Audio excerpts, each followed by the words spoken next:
Yeah, Oh, that's nice, man. That's nice, man. yeah. Hey, you put the work in. Hey, yo, you put the work in, bro.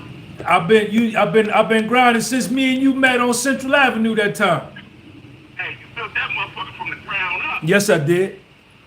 Hey, Young hey, boy. hey, man! Shout out to all my subscribers, man. This is the podcast with Soul. Make sure you subscribe. You can follow me on all platforms: TikTok podcast with Soul, Instagram the podcast with Soul, YouTube the podcast with Soul. I got my man Soup on the line today. What is that thing in the middle right there? What is that? All right, there we go. Listen, make sure you go follow my man NJ Soup. NJ as in New Jersey Soup. SOUP, like a can of soup on his Instagram. What else you want, Soup? Instagram, Facebook, what's that new joint? I mean, I'm mainly on Instagram, NJSoup153, but I'm also on X. I used to be Twitter, at NJSoup153, Facebook at my real name. All right. So listen, Already around. y'all go follow my man. Now, Soup, you know I've been covering the Puffy joint. Yes, sir. They have a hearing.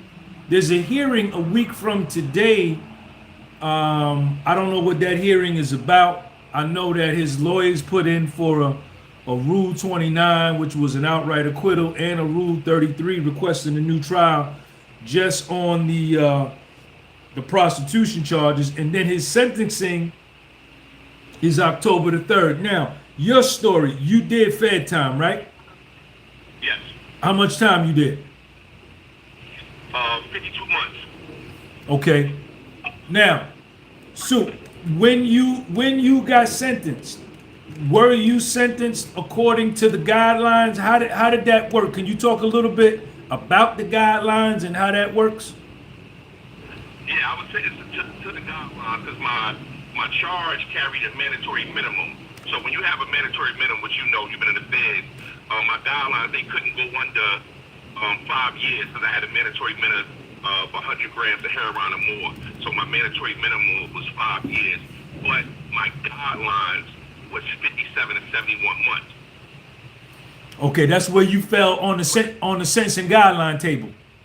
Yeah, I got lucky. That's why I fell out on the sentencing guidelines because of my criminal history. My previous arrest was 11 years ago, and as you know, in the Fed, anything within 10 years with the drug charge, they count that on your criminal history for sentencing points. Anything with violent crime, I think it's 15 years. So actually, I missed it by 7 months. So my last conviction before 2008 was 1997. So I fell under, I couldn't get under 60 months, but my guidelines was 57 and 71, and the judge sentenced me to 60. But my co-defendant, we had the same charge. He had 2 previous drug arrests within them 10 years, and the judge gave him career criminal. He got 15 years for the same charge I had because he had 2 previous drug charges within Okay. 10 years. All right. Now, um, we know what was your feeling about Puff prior to the trial with all the shit that had been going on. I definitely had a lot of respect for Puff business-wise. I've also been around Puff numerous times because I used to romance for Naughty by Nature for 4 years. So I have been around Puff even before me romance for Naughty. Puff has been to KG House back in the 90s. So I've always been around him, and I've been on tour, on the same tours as him. So I always respected his business acumen, and I always respected that about him and his what he brought for the culture to the game. I always had respect for him for what he brought to the game and what he created for us and in the lane he created. Now, Sue, the last 4 years, 5 years, a lot of stuff was said on the internet and social media, Instagram, YouTube, that Puff, you know, uh, there were minors involved in some sexual things, and drugging people. You know the whole story. Yeah, well, one thing about the culture and hip hop, and even with the streets and everything, drugs is always coming to play anyway. Even when you hustling, drugs is a play. We use drugs. Some people, they chew. That's their thing. Some people use ecstasy, and I think in the early 2000s, ecstasy was a big thing in the early 2000s, and I indulged in ecstasy in the early 2000s. Even, to be honest with you, me doing my prison sentence was really helped me even get off of X, because I was on X for like 5 years as a party drug, and as you know, being in the music, traveling, doing parties, I'm a promoter too. That was like the norm. It was like smoking weed and shit. You know what I'm saying? So, but I think for the minors, I think if they had anything dealing with his kids, that would have been to the forefront. I think that was really to tarnish his image. And see, one thing they do, and you know this very well, and Meek Mill had said it in one of his records. Now what they do is they kill you in the media, so that way they can take away your money. So once they kill you in the media, then they hit you with all the lawsuits, so they can cripple you money-wise and shit. So even after all of this, you're not able to bounce back because they done cripple you in the media, they cripple you money-wise, so it's hard for you to bounce back. And one thing you already know, with us, we hard on our own people. We won't give our own people a second chance, but we give everybody else a second chance. Now, Soup, he beat the RICO and he beat the SEX trafficking, so there was no asset forfeiture, so his money is intact. Do you think Puff can make a comeback? I wouldn't count him out because he's a master marketer. He know how to talk. He's very astute with business wise, so I wouldn't count him out. I wouldn't count him out. He still has a lot of supporters. I wouldn't count him out. What I would say is he has to do better by our people business wise. Like, you know what I'm saying? We've been in dog for so many years from, all these executives and shit, and then sometimes when we have our black executives in place, they kind of semi-use the same formula that they learned from them, and sometimes you just got to take a little bit better care of your peoples and shit. Like, you know what I'm saying? Because at the end of the day, you already know what law must come down. The same people you shit on, you got to wipe your ass on the way back. You know what I'm saying? So that's all. But I wouldn't count Puff out because he's a master marketer. He know how to talk to these people. But I wouldn't count him out. Now, Soup, his Mann Act charge, the base offense level came in at 14. He's a criminal history category of 1, no criminal history. The guideline range for base offense level 14 is 15 months to 21 months. Now, oh, that's it. That's it. That's time served because he been gone how He long? 2 days ago made a year. Shit, that's time served. That's time served. And he got 15, you get them 54 days good time credit for doing the year. Yo, it's different from when me and you was in there. Yeah, it was 47 days when I was in there. Yeah, it's different now. You're doing half your time now with so many programs they got now.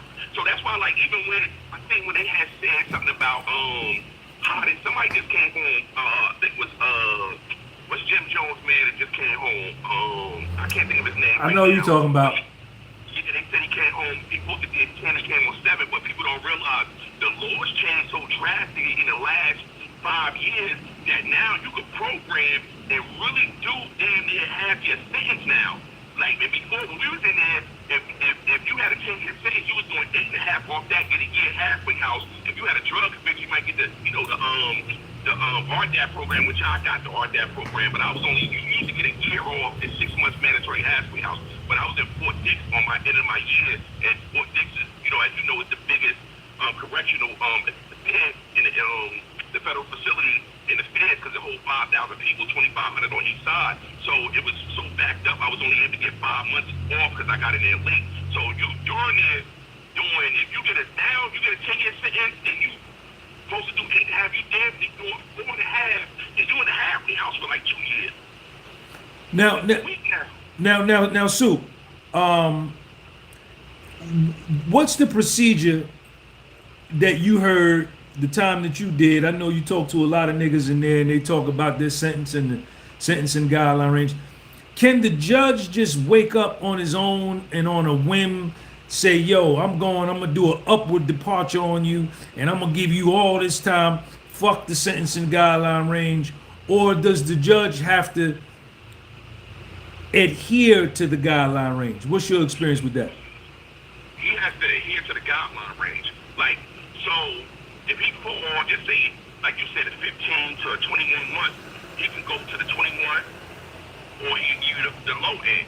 But unless you have a mandatory minimum, then only time the judge can't go under your time and say, you know what, I think he should do 2 years, but his mandatory minimum is 5. The judge, if it's a mandatory minimum, he can't come under. So you have to be sentenced within your guidelines. What about an upward departure? He'd be like, "Yo, I think this ain't enough time for you. I want to give you more time." I never personally seen it or been around anybody that they actually got more than what his guidelines had been. I don't know personally if you've been able to do that. I don't know nobody that I was around that happened to. Not personally on a personal level. I haven't seen it or heard on a personal level that he could just get jump and say, "I'm giving you 10 years." Because forget just 15 to 21 months, I'm giving you 10 years. What about enhancements? Well, they can give you enhancement, but the enhancements is based off of, like, for example, if you got caught with drugs and a gun, they give you enhancement because they can say you was using a gun to protect your drugs. In Puff case, I don't really see enhancement because he beat the most serious charges. He was at the trial. He beat the most serious charges. So I think he got convicted on a low-level charge. Am I correct? Right. So I can't see any type of enhancement would be like a bias from the judge. And I would think with the money he had and the lawyer he had, that would be a grounds for immediate appeal. Like, you know what I'm saying? So I don't think they'll play with him with the high-power lawyers that he has. They can play with somebody that's poor, who really don't have money. They can play around with you. But when you got money and you got money to defend yourself in a proper way and have the money that the government going to match against you, I don't see them playing with him like that. So did you go into the feds? Did that change your life in a positive way or negative way? See, what happened was I went away when I was 35. That was my first prison sentence, right? I did minor like county bids in Rikers Island. I did 6 months in Rikers Island. I did 5.5 months in D.C. jail in Washington, D.C. Caldwell. Before that, I did minor stuff. So when I got sentenced by the feds, I was already mentally, right? Mentally, I was already in space like, I know it was over for me. So actually, when they caught me, I actually thought they had more than they had on me. So I was prepared myself to do like 15 years because I knew my phone was tapped, but I thought they had more than what they had on me, but they only had it tapped for 2 months before I got caught on a conspiracy, and I actually did the time off for 3 phone conversations. So I didn't even get caught with a drug. I had 3 phone conversations where I asked for drugs. And the person who I asked confirmed to the feds when they locked them up that it was me on the other end. So I copped the 100 to 400 grams of heroin. And but mentally I knew I was done already because I was tired. You know what I'm saying? I was running. I was tired. So when I got in there, I just programmed, bro. I started off in the county with the NBC Brooklyn, and then I went to Petersburg, the meeting in Petersburg, and I just every program. So the homies, you're the yard, the homies like, okay, the yard is up. I'm like, yo, man, I'm programming, man. I'm about to go here, I'm going here. I was trying to get back closer to New Jersey because I had a newborn when I first got arrested. So my newborn was like, when I got to Petersburg, he was only like 2 years old. So I'm trying to get back to Jersey so I can see him. So I'm programming and I was with the homies chilling, but at the same time, I was programming hard, bro. Like, you know what I'm saying? And I was just trying to get my mentally, I was trying to get prepared to come back into the real world because I knew I wasn't going to do no crime no more. So they sent you to Virginia first. Yeah, I did. I started off in Petersburg. You caught your case in North. Yeah, for my case in North. Yeah. You went to court at 51 Walnut Street. Yeah, 51 Walnut. All right. After you got to Petersburg, How long you stayed at Petersburg? I was at Petersburg like maybe 14 months. About before. I was in like 17, 18 months. And then I went to MDC Brooklyn for like 3, 4 months. Then I went to FBI Philly for like a week. And then I went to Petersburg. I was in Petersburg like 14 months. And then I went to Fort Dix. So you've been in MDC Brooklyn. Yeah, I was in MDC Brooklyn like 3, 4 months. Is it a shithole? No, I wasn't really a shithole, but it was like, I had, at the time, it was like, I had just took my shahada at the, like maybe 2 years before I had got on the, before I caught my arrest. So I was like a new shahada really, because I still was running in the streets. So they was like kind of carrying the Muslims, because they was older Muslims like from other countries and everything.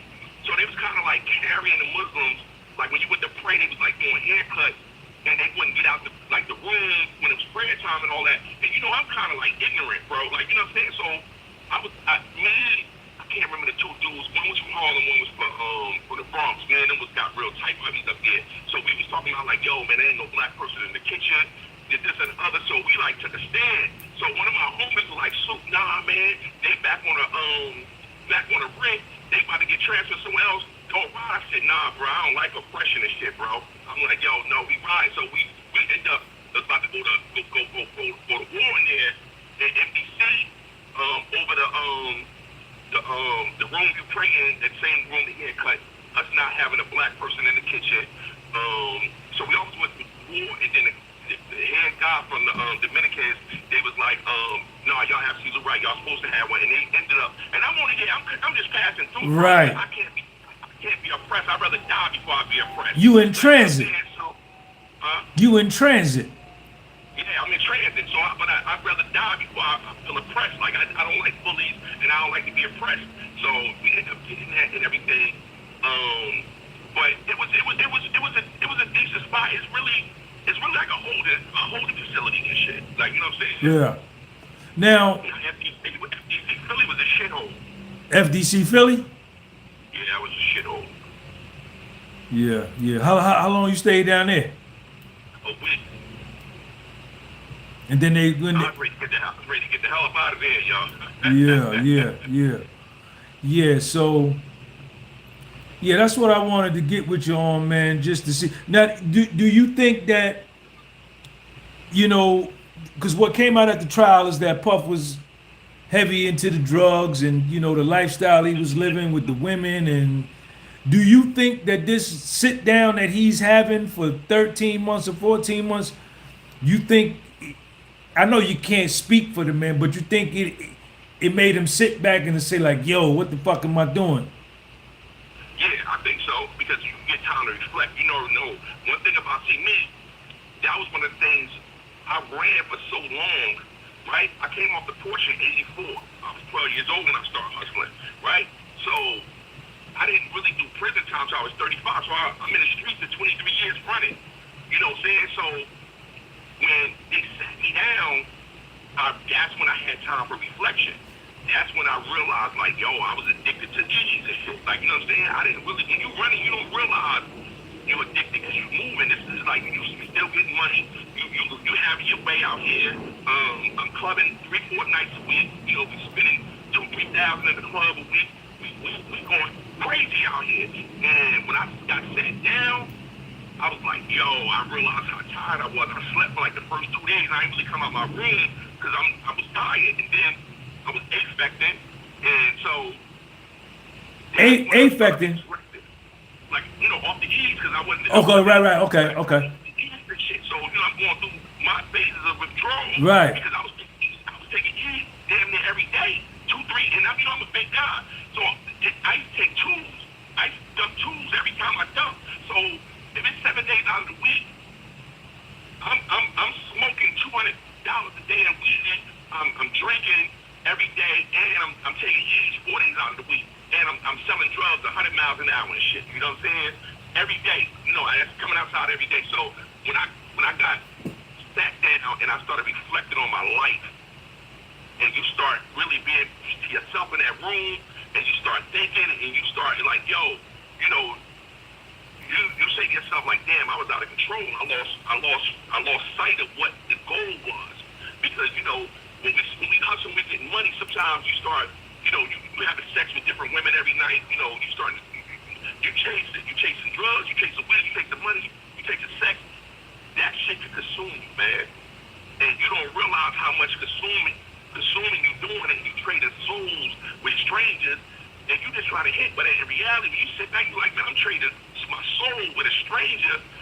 And when you reflect upon all that, and you start thinking, you start moving, you start thinking of what you was doing, and I'm pretty sure at his level, he started sitting back and saying, man, I'm Diddy.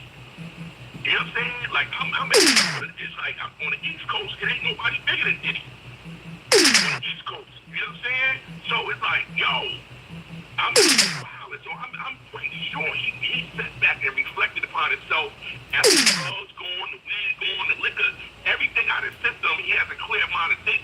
I know he's gonna come out with a different agenda. I said the same thing, man. I said the same thing because I have never, before I went to prison, I had never ever been like forced to confront myself. Mm-hmm. You know, and when you get in there and you fucking look like, yo, because I went to West Virginia. They sent me to West Virginia, and I was like, that's a little Sean home. I was like, yo, what? Where you was at Hazleton? I was at FCI Morgantown. Oh yeah, my first was at Hazleton. Your Hazleton is a USP. Yo, look, right, tell you a funny story. So he had made bail. So when I was in Virginia, my son's mother and his lady was close. So I'm talking to her one day on the phone. I was like, yo, what's up with Juvie? I'm like, he going yet? She was like, oh yeah, he going to Hazleton. So one of my homies was walking by. He's from DC.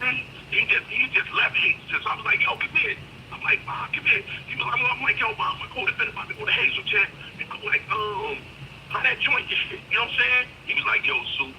He was like, yo, on some real, I just left there. He said, yo, tell him when he get there, mind his business and invest in a knife. I said, word. He was like, yeah, you're right. So I said, yeah. So I ended up talking to my homie. He asked me, he was like, yo, Hazleton. I said, my people are here saying, he said it was all right. This shit, it's a high spot. So, because I didn't want to scare him going in, like, and have him, like, you know what I'm saying? Like, yo, my man said he from DC. You know, DC niggas go hard. You already know that. Right. So he was like, yo, tell the nigga mind his business the best of the night. So I was like, I ain't want to tell him that. So maybe 6 months later, I'm talking to my son's mother. I'm like, yo, what's up with Juvie? She was like, yo, he said he trying to get out of that spot. He was like, man, he done stayed like 37 and like 40. Yeah. Yo, Sean, I just started laughing on the phone. I'm dying laughing. We joke about that now. He's been home now maybe 3 years. He did 12 and a half off his 15-year sentence. And he's been home maybe like 3.5 years now. He drives box trucks around the country. But we laugh about that shit now. And he actually, my last year, he had came to Fort Dix. And my last year when I was in the art lab, he had came to Fort Dix. He closed his time out of Fort Dix. And we was together for my last year. Yeah, they say Hazleton is a USP, man. That's where they killed Whitey Bulger at. Yeah. That shit go. When I was in there, Hazleton, so my Hazleton, McCain, and what's the joint in Kentucky? That's what my man Mass and Big Sandy. Big Sandy. When I was in there, Big Sandy was like, yeah, I was like talking to prison Big Sandy, like, you know what I'm saying? It was like, yo, you ain't even go eat first treasure. When you woke up, you make sure your homies will stay vigilant. Right. And that's another thing, right? I swear, like, you know, some dudes, you know, just extra tough. I ain't no extra tough dude, right? I got money and I handle my business if it had to come to it. But it's your reflection on, like, damn, yo, just the race wars, like, this the New York table, this the DC table, this the Jersey, we sit here. All that. Man, that, like, for a motherfucker that just get money, I mean, I ain't got, yo, bro, that shit is a life reflection, man. You could lose your life in the feds, You better believe it. You know what I'm saying? You better believe it. I'm gonna say some situations where I was like, yo, and I done been in situations where I done asked God, please get me home. Like, you know what I'm saying? I done asked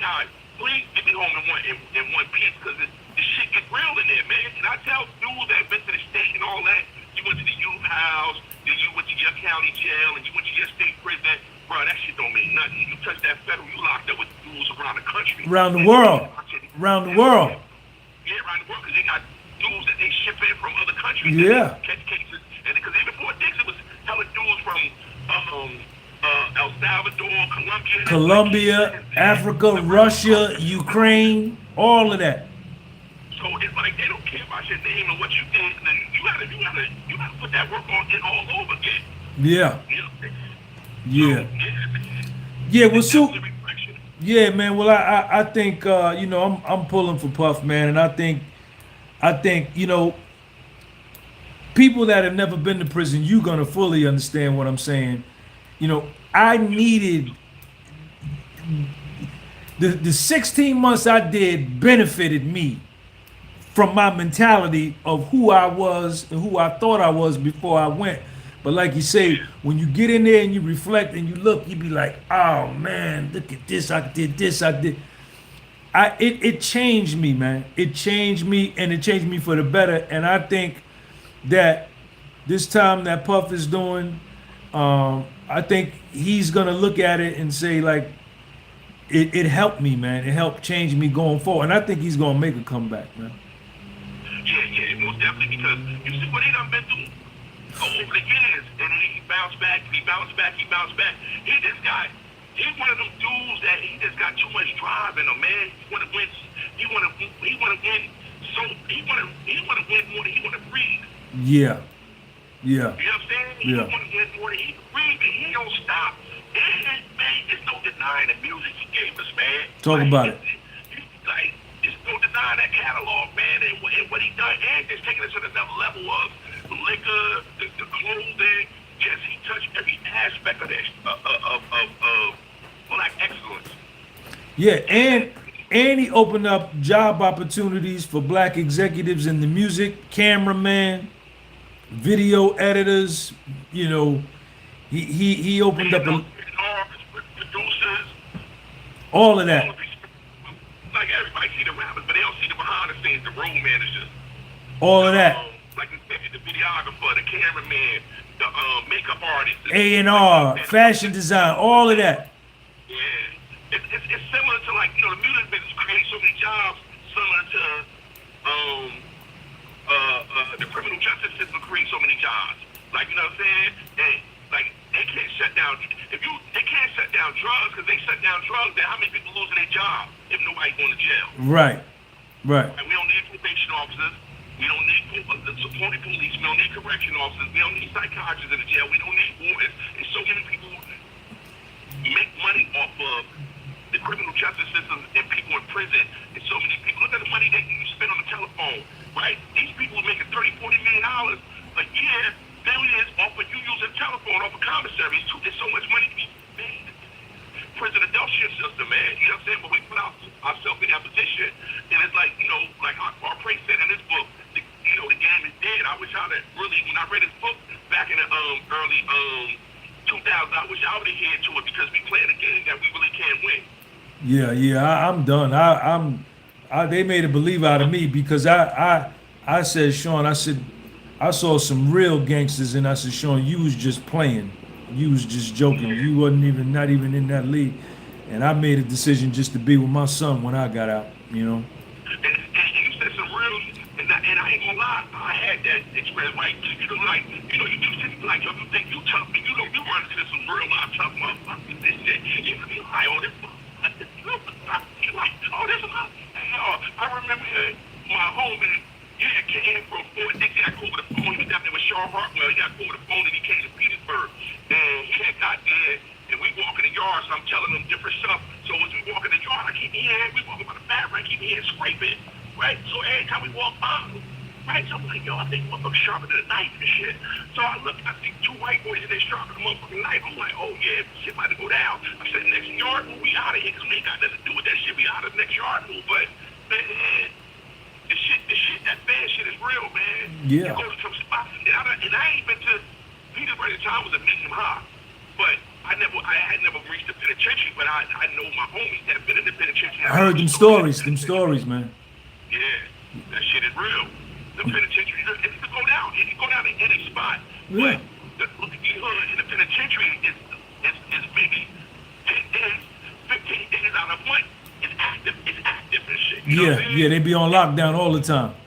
Yeah, yeah. And then people don't realize it, you know, what in the feds, it ain't really no fist fight, it's knife fights. People soon as get into some shit, people going to get that knob. Yeah. Ain't no such thing as we shooting a fair one, and then, especially with other people, they do a fair one, what's that? A fair one, what's that? They don't even understand that. No, I know this knife work. Yeah. Hey, Soup, man, thanks for coming on, man. Thank you, bro. I just want to give you a props, man. You know, we talked a couple of years ago, man. We know each other for some years, and I just want to commend you, man. You built this shit from the ground up. Thank you, From man. the ground up, man. Ain't no faking, man. You built this joint from the ground up, and I can honestly say, man, I'm glad to know you, man. You built this joint from the ground up. You came out here, and you was doing it on a real live level, man, with what you was doing. And not even on no drug shit. You was doing it on some real live. Mortgages and all that real money. Yeah. And to come out here and flip it and build it up from the ground up, I commend you, brother. I want to say, man, I'm glad to know you. Thank you, Soup. You got any parties coming up you want to promote? Go ahead and promote your platform. Yeah. Well, my platform is NJ Soup 153. I'm a party promoter. I like to say, well, you know, sometimes I crown myself, but ain't nobody doing it bigger than me in New Jersey. But yeah, this Saturday we're doing a birthday party for each star. Man, 10 Green. Benny and KG at Naughty by Nature, the birthday party. We got Next performing, the Dreads performing this Saturday on East Orange Golf Course in Short Hills. Yeah, East Orange on the golf course in Short Hills. Yeah, so we doing it this Saturday, man. And also, I started a new joint. I don't know if you've seen it. I do an R&B breakfast where I start 9 in the morning to 2 in the afternoon, and we brand that joint R&B and breakfast at 9 in the morning, man. What day, Soup? If y'all follow me. The next one gonna be September 27th. September 20th. That's a Saturday. Saturday, up 9 o'clock in the morning, 2 in the afternoon, R&B. But if you all ladies, man, I don't know where the dudes, man. There'd be 150 ladies in there, like 15 dudes, man. If I wasn't married, man, I have a jamboree. You got to send me the flyer, man. Send me the flyer so I can post it on my Instagram. Okay, I got you. I'll definitely send you the joint, man. All right, Soup. Appreciate you, man. I appreciate you, brother. Have Peace. a great day. All right. All right, y'all. There we go. Just wanted to, let me see what Sean wanted. Hold on, little Sean right called me.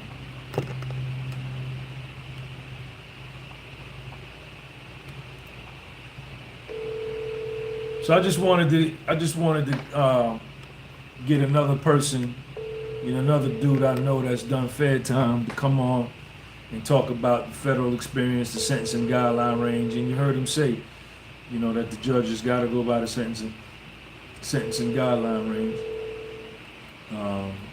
So that's it. Let me see what Sean.